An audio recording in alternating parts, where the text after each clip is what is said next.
the answer to last video's question. We can only win our material disadvantage of 2 points by playing the move knight to d5. This move attacks the queen on f4 and the pawn on c7. You might remember this as a fork of the queen and the pawn. Now, if black were to try and save himself, he would have to check with the queen and then defend this pawn. But that isn't possible because if black tried to play a move like queen to b4 check, checking the king, the knight could just take. And if black played bishop to b4 check, well, that doesn't do anything because white can play c3. And if the queen moves, if the queen moves to a square like queen to f4, then we can take this bishop, still having the threat of knight takes c7 check, which would be a fork of the king and the rook. So if black just wanted to save himself with a move like queen to h6, moving his queen away, then white can simply play knight takes c7 check, which forks the king and the rook. When the king moves away to a square like d7, then we can take the rook. Although the knight can't move to any of these squares, we are still up 4 points. So when he tries to trap our knight with a move like b6, with the threat of bishop to b7 attacking the knight, and the knight having no squares to go to, white can play knight takes b6. Since we are already up so much material, it is okay to give some back. Because after a takes b6, we are still up 2 points.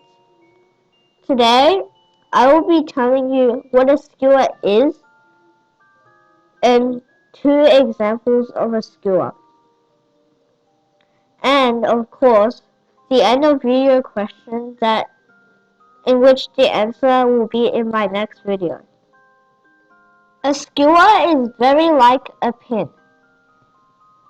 Its similarities are that, like the pin, 2 pieces will be on the same rank, file, or diagonal, except this time the piece in front will have to move, and behind will be something that one side can take.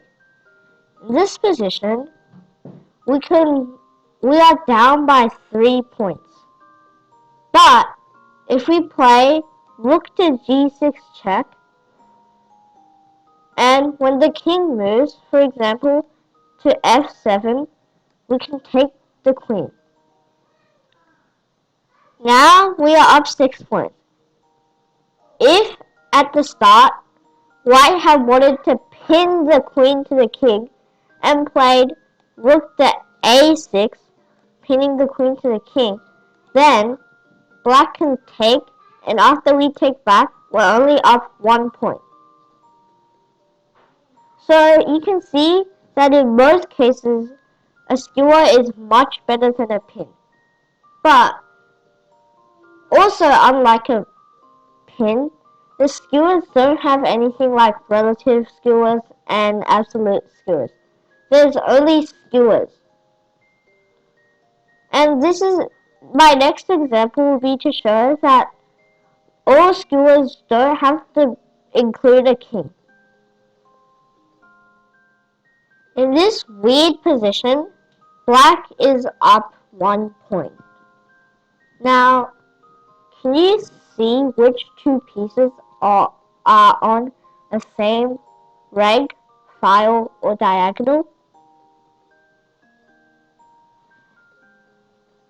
Yes, the knight and the king are on the same file, but if we play a move like rook to c5, which will be a pin of the knight to the king, it won't do us any good because black can simply defend with a move like king to d7.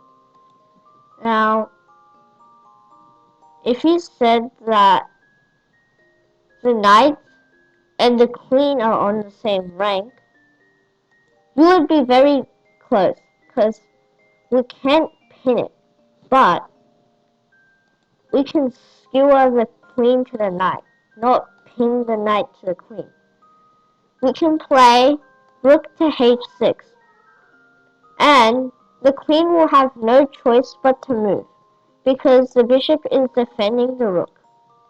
When the queen moves to a square like g7, we can take this knight on c6.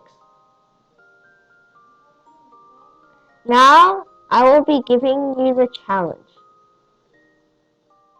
In this very weird position, the material is equal, but it is white's move. White has a very good move that will give white a huge advantage. As always, the answer will be in my next video. That's it for today, and thank you for your time. If you enjoyed the content, please consider to like, subscribe, and turn on the notification bell. Thank you.